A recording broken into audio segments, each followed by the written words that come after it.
video, we'll explore the treatment and plight of the early Irish immigrants to the United States in the 1840s.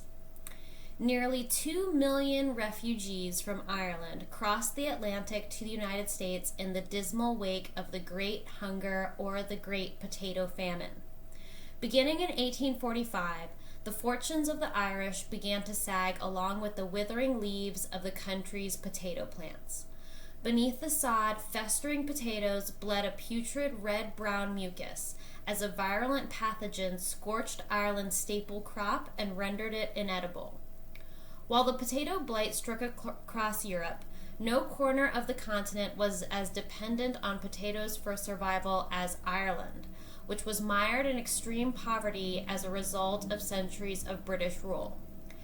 Packaged with nutrition and easy to grow, potatoes were one of the only practical crops that the British enabled the Irish to keep. Barley and oats were exported, and potatoes could flourish on small plots doled out by wealthy British landowners, many of whom were Protestant.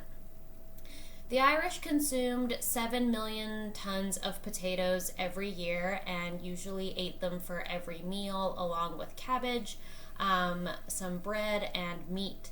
The average adult working male in Ireland consumed 14 pounds of potatoes per day on average, while the average adult Irish woman ate 11 pounds. Through 7 terrible years of famine, Ireland's landscape authored tales that were horrendous. Barefoot mothers with clothes dripping from their bodies clutched dead infants in their arms as they begged for food.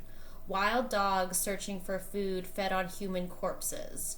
When peasants died or were chased off the land, other people would come in and try to steal what they could from the land, try to till the land, try to take anything they could so they wouldn't starve to death.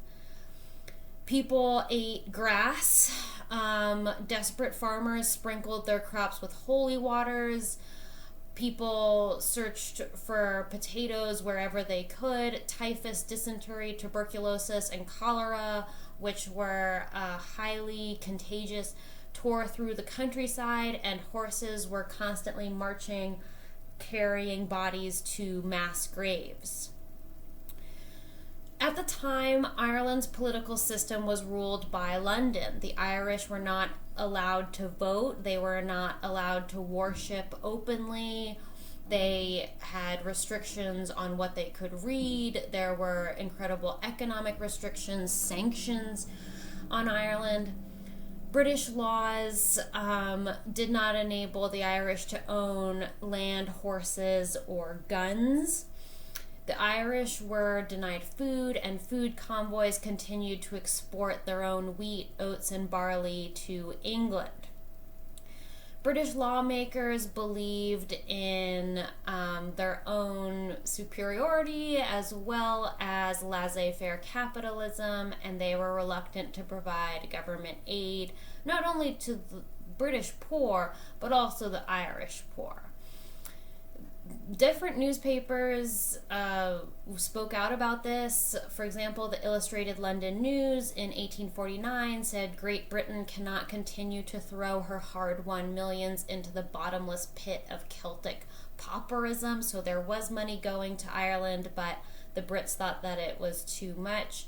Charles E. Trevelyan was the British civil servant in charge of the relief efforts, and he viewed the famine as a divine solution. As he declared, the judgment of God sent the calamity to teach the Irish a lesson. That calamity must not be too much mitigated. Ireland's population was nearly cut in half by the time the potato blight abated in 1852. There was no international aid for Ireland. There weren't commercials on TV to help the Irish poor. There weren't these nonprofits today that would have come in and help the Irish poor. There wasn't a network of churches coming in to help the Irish poor. So approximately 1 million Irish died, and another 2 million abandoned the land. And this was the largest single population movement of the 1800s. Most of the exiles, nearly a quarter of the Irish nation, went to the United States. Now, they went to the United States not because the United States was saying, give me your huddled poor and all this nonsense that we wrote on the Statue of Liberty. It's because the British landowners paid for the Irish to go. So British landowners chartered 5,000 ships to transport the Irish castaways to America. They paid for their tickets. This was something where they considered this a solution and the United States accepted. This is very similar today. It's not like somebody wakes up in Ecuador and says, yeah, I'm going to walk to America today. There is a huge network of nonprofit organizations, of State Department contacts that enable the transport of illegal immigrants to the United States. Today we have nonprofits like the Southern Poverty Law Center, the ACLU, all of the DACA recipient lobbyists that encourage people to go to the United States. And so this is, while that wasn't the case for the Irish, there were money owners, people who had money, being able to send the Irish away. And so on these 5,000 ships, and you can see a list of the names of the ships on the website Irish American Journey, which is a really nice website. They had dark, cramped quarters. They lacked sufficient food and clean water. There was no running water or sanitation. They were showered by excrement and vomit. Each adult was apportioned 18 inches of bed space and children half that. Nearly a quarter of the 85,000 Irish passengers who sailed to North America aboard the aptly nicknamed coffin ships in 1847 never reached their destinations. So they died on the way there. There was no public outcry. There weren't these crying photos of them in newspapers and everybody's like, oh, we got to give them our last dollar. No, there wasn't any of that. Their bodies were wrapped in cloths, weighed down with stones, and tossed overboard to sleep in the ocean. We don't know their names. We don't know how old they were. They were just lost to history. Largely destitute, many Irish could progress no farther than within walking distance of the city docks where they disembarked. So in cities like New York, Boston, Philadelphia, the Irish were simply too starving to move very far inland. And so we see this explosion of Irish immigrants in these port cities. The Americans were shocked by this. I mean, they're shocked by the appearance of these Irish, starving, sick, just destitute. And there were tens of thousands of them coming in. And in a time when Boston, for example, had only 100,000 inhabitants, this was an insane shift. There wasn't enough housing for the Irish. There weren't enough jobs for the Irish. And unlike the Scots, who had cultural exports in the form of Robert Burns' poetry, for example, which many Americans knew by heart, Auld Lang Syne, I'm sure you all still know that song and sing it around New Year's, the Irish didn't have cultural exports like that. So while the Irish have remarkable poetry and their Celtic myths are just amazing, many Americans didn't know about that. And what they knew about the Irish was that there were a lot of them, there weren't jobs, and how were these cities going to take care of all of these immigrants? Anytime there's a huge influx of immigrants, there's going to be tension. It's not like everybody's just going to adapt. There's a limited amount of resources. There's only so much one city can do for thousands of people entering. And when you look at Boston took in 40,000 immigrants from Ireland, just Ireland, in the 1840s. So you see a city of 100,000 people growing by 140%. And of course, people are going to get worried. So anti-Catholic, anti-Irish mobs in Philadelphia destroyed houses and torched churches in the deadly Bible riots of 1844. These are also called the nativist riots or the prayer riots.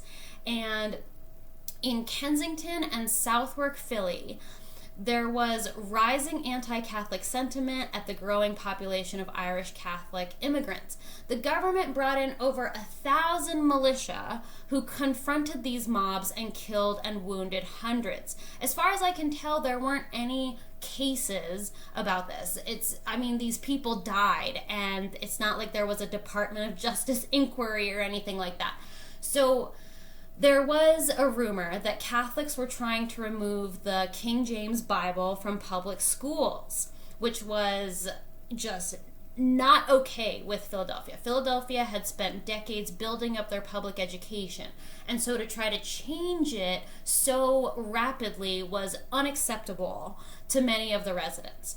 The rally started in Kensington, and there was destruction of 2 Catholic churches and numerous other buildings.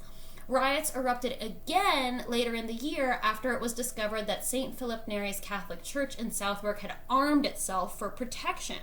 Fierce fighting broke out between the rioters and the soldiers sent to protect the church. 2 of the 13 Catholic churches in Philly were burned. The Catholic Church sued the city and won some money for repairs. This didn't stop in Philly. New York Archbishop John Hughes responded by building a wall of his own around Old St. Patrick's Cathedral in New York City in order to protect it from further riots. And he stationed musket-wielding members of the Ancient Order of Hibernians to guard the city's churches. Conspiracy theories took root that women were held against their will in Catholic convents, and that priests raped nuns and then strangled any children born as a result of their union. Where did these rumors come from? The Pall Mall Gazette in England undertook an incredibly in-depth investigation into human trafficking. And they found that human traffickers, many of whom were not Christian, would pretend to be Catholics and dress up as nuns and priests by docks in Liverpool and sway young women, young Irish women who were coming into England to come with them, come to a convent, come get help at a charity home, and then would traffic them. And then they would be stuck in the sex trafficking trade. The Pall Mall Gazette did a multi-issue series on this, and if you find it online, I encourage you to read it. It's very good. And so what this did was spark anti-Catholic sentiment, but you have to remember that these traffickers were not Catholic. They were simply pretending to be Catholic so they could prey on poor Catholics. While the number of German immigrants entering the United States nearly matched that of the Irish during the 1850s, the Irish were particularly vilified by the country's Anglo-Saxon Protestants, whose ancestors had made their exodus across the ocean to find a refuge from Catholicism and ensure their worship was cleansed of any remaining Catholic vestiges. The German immigrants also immigrated to areas where they had family or they had some sort of community connection. Pennsylvania became a huge hub for German immigrants because the German immigrants knew people there, while the Irish, who were starving when they reached the United States, simply would walk into the closest neighborhood they could find. The country's oldest citizens could still personally remember when America was an English colony and papal effigies were burned in city streets during annual Guy Fawkes Day celebrations. However, many Protestants reacted with charity. Captain Robert Bennett Forbes of Boston spearheaded America's first major foreign disaster relief effort by delivering food and supplies to Ireland aboard a government warship. So his approach was, we need to help them in Ireland. We can't accept tens of thousands of people here who have no housing and no jobs. We need to help them where they are. Some Protestants feared the Pope, and they feared that with all of these Catholics, the Pope would land in the United States, overthrow the government, and establish a new Vatican in Cincinnati. And that'd be cool. But of course that would not happen. That was a crazy conspiracy theory at the time. The Irish in Boston were for a long time fated to remain a massive lump in the community, undigested, undigestible, according to historian Oscar Handlin.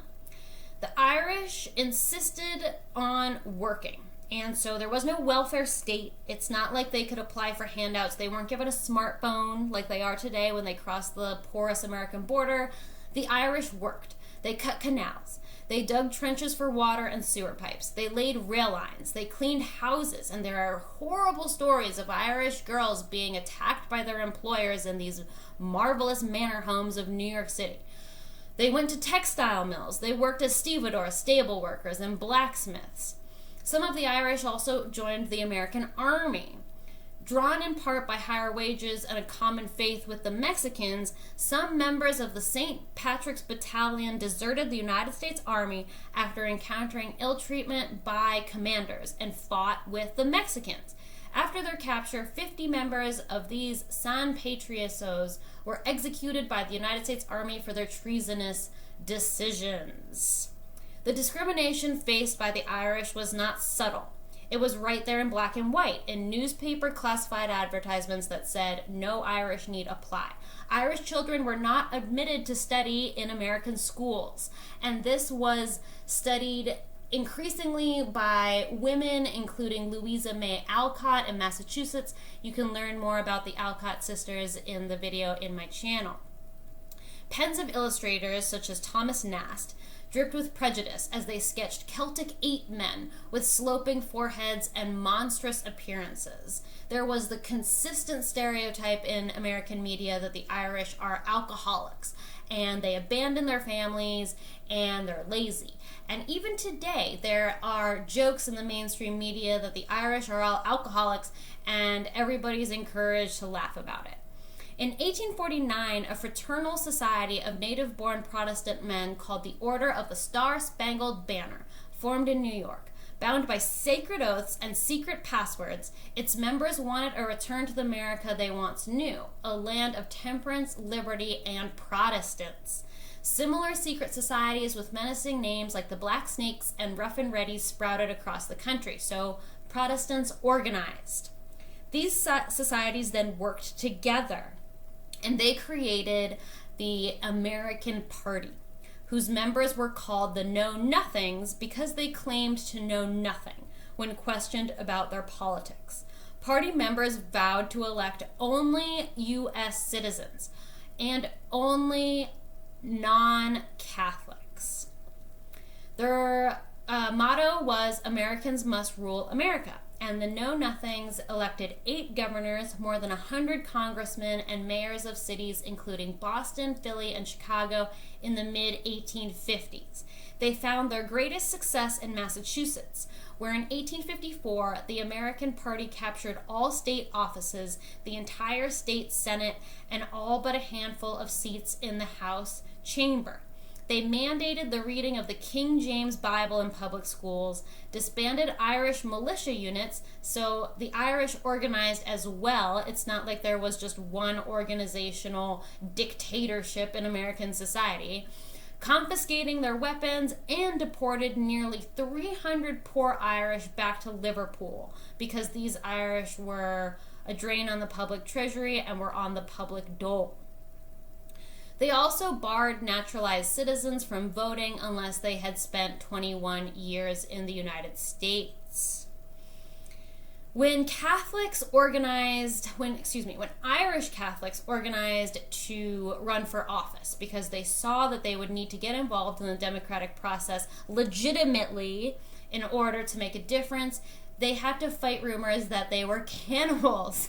So you see the American Protestants using the press to their advantage. And one has to remember that the press was not this shining beacon of truth throughout the 1800s. It was publishing slander and libel, just as it does today. In 1854, an anti-Catholic mob in Ellsworth, Maine, dragged Jesuit priest John Baptist, who had circulated a petition denouncing the use of the King James Bible in local schools, into the streets where they stripped him and put him in tar and feathers.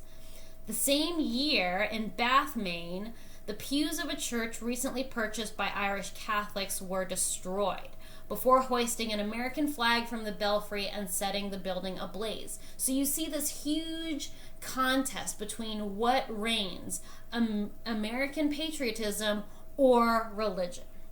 When the Bishop of Portland returned to the city a year later to lay a cornerstone for the church's replacement, another mob chased him away and beat him.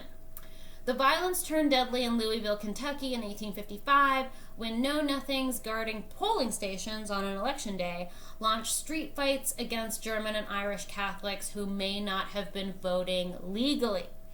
Immigrant homes were ransacked and torched. Between 20 and 100 people, including a German priest fatally attacked while attempting to visit a dying parishioner, were killed. Thousands of Catholics fled the Louisville in the riot's aftermath, but no one was ever prosecuted for crimes committed on Bloody Monday. This should not surprise anybody. The federal government didn't prosecute many of the Antifa and BLM rioters who attacked buildings in the riots of the summer of 2020. So this attitude of apathy towards public agitation and public rioting is nothing new in America. A know-nothing mob even seized a marble block gifted by Pope Pius IX for construction of the Washington Monument and tossed it in the Potomac River. So somewhere in the Potomac River is a huge Italian marble block. A pamphlet published by Baltimore's John F. Weishaupt suggested that the stone could be used as a signal from the Pope to launch an immigrant uprising to take over America. The effects of this block, if placed in the monument, will be a mortification to nearly every American Protestant who looks upon it, he warned, and its influence upon the zealous supporters of the Roman hierarchy will be tremendous, especially with foreigners. So while today we hear the adage that, United States was only formed from Ellis Island, this is totally false. There were nativist and naturalist movements in the United States in the 1800s who were resisting immigration, who were very concerned about the impact of immigrants, and who were doing things about it. Abraham Lincoln was very disturbed by the treatment of fellow Christians, by other Christians. And in 1855, he wrote in a letter, "As a nation, we began by declaring that all men are created equal. We now practically read it, all men are created equal except blacks and foreigners and Catholics." So who knows how it would have influenced Lincoln if the Irish Catholics had gotten along with the American population. The Irish Catholics became deeply engaged in the political process in their new home. They voted in higher proportions than other ethnic groups. And one must remember that this was legitimate. They insisted on working, staying in the United States, attaining employment, and getting the right to vote. The right to vote to the Irish is historically important because in 1916, when they were given the right to vote by the Brits ignored their voting decision to become their own nation. And this sparked the very, very long Irish Revolution and leading up to the Troubles. So the right to vote to the Irish has a very special meaning. The sheer numbers of Irish immigrants helped to propel William R. Grace to become the first Irish Catholic mayor of New York City in 1880, and Hugh O'Brien, the first Irish Catholic mayor of Boston 4 years later. With this came cultural influence, and so Americans were able to appreciate the beauty of Irish music, Irish poetry, Irish actors, Irish dancing, traditions like mummers. So the exposure of Ireland and its European traditions and some of its pagan traditions appealed to many Americans. It was not completely foreign to them. They were able to see connections with themselves and this new immigrant populace. There was a similar language. There were similar diets. There was a lot of similarities. And so it's not like Americans were forced to consolidate with this group of people that they had nothing in common with. Boston is a very interesting Irish success story. It has a remarkable St. Paddy's Day parade, And it was a city that pledged its help to Ireland and the members of the IRA. There were there was fundraising for guns to be sent to resist British rule in the 20th century. And then you have the Kennedy family and that family's connection to Ireland and Catholicism. So Boston is a really interesting sort of case study story to come out of the Irish immigrants.